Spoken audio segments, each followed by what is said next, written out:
I'm joined now by Utah Governor Spencer Cox, who has received widespread praise for his response to the shooting this week.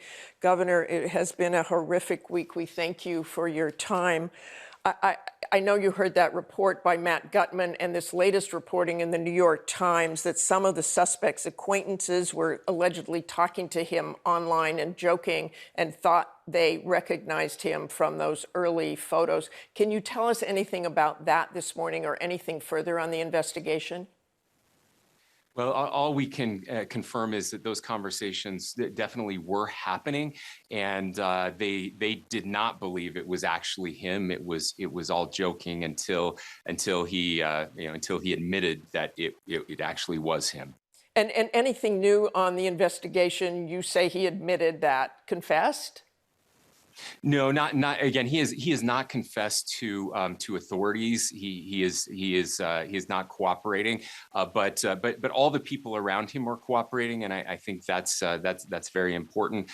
There were reports yesterday that we can confirm that his roommate was indeed a boyfriend who is transitioning from male to female. That's information that the FBI had mentioned yesterday. We can confirm that as well, and that he is cooperating with authorities as well. And Governor, you told the Wall Street Journal that Tyler Robinson was deeply indoctrinated with leftist ideology. Have investigators uncovered evidence to show that? Well, so far that has come from his acquaintances and his family members. That's where that initial information has come from. Certainly, there will be much more information that is released in the charging documents as they're bringing all of that together. Just like to remind people that press conference on Friday, we had been up all night trying to get as much as we could in a very short amount of time.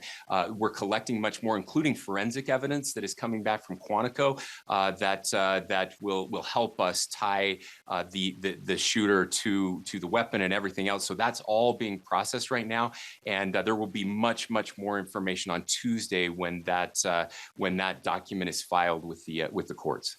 And Governor, let's go back to Friday and your very powerful words and advice. You said this was a watershed moment that could be a turning point in history, depending on the collective actions. What needs to happen for this to be a good turning point? Well, right now we're in a dark place. Everybody gets that, I think, and we have choices. And in my political philosophy and in my religious philosophy, we believe in agency, that every one of us gets to make our own decisions. And I think I hate this idea that what a governor says or what the president says, that's what matters more than anything else. It is not.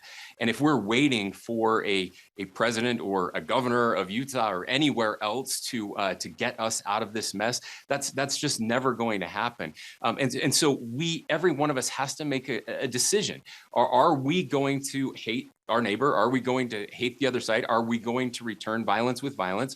Or are we going to find a different path? Are we going to get out of those social media, those dark places of the internet where the conflict entrepreneurs reside, who are preying upon us, these companies with trillion-dollar market caps, who are using dopamine, just like fentanyl, to addict us to their product and lead us, again, those algorithms that lead us to more outrage? Can we put that aside? Can we go and serve our fellow human beings? Can we do some good in our neighborhood? Can we hug a family member? Can we talk to a neighbor that we disagree with?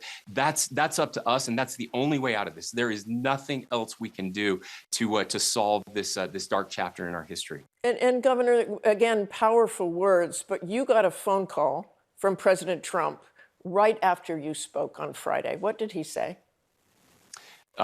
This may come as a bit of a surprise to some people, but President Trump was very grateful on multiple occasions during that very long conversation that we had. He thanked me for the press conference, for the words that I said then. He talked about Charlie.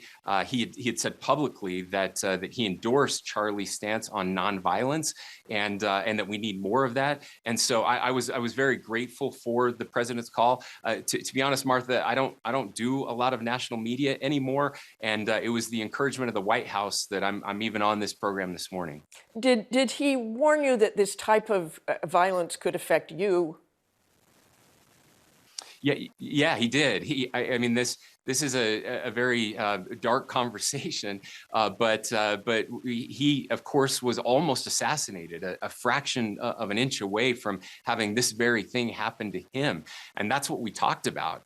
These are very dangerous jobs these days, and so it's not lost on us. We're human beings too. President Trump is a human being, whether you love him or you hate him. He's a human being, and these are very tragic circumstances that impact all of us. And Governor, just lastly, you immediately talked about Democrats who had already been targeted. President Trump said nothing about the political violence against Democrats. In fact, he blamed the radical left. What's your reaction to that? Is that something you think he should be doing?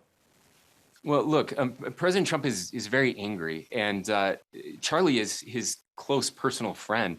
There is a lot of anger on the right, on my side of the aisle, and I've certainly felt that. And in this case, it does appear that that's true. Again, more information is coming, and we'll learn more over time. You know, I don't know that matters as much as the radicalization piece. I brought up the Democrats who were assassinated recently, and how quickly we move on from these things. But the body count is piling up, and so I'm so concerned about this radicalization piece, and that's what we're trying to understand. Again, this person made a choice, and it was this person's choice, and this person will be held responsible. And we have to make different choices, and we also have to figure out how it came to be that a kid with a 4.0, with a 34 on the ACT, with a full ride scholarship at my alma mater, who didn't even last a semester, drops out and ends up doing something like this. We need to understand that, and we need to figure out how to stop it. Thank you, Governor, so much for your words this morning. We appreciate your time. Thank you, Martha.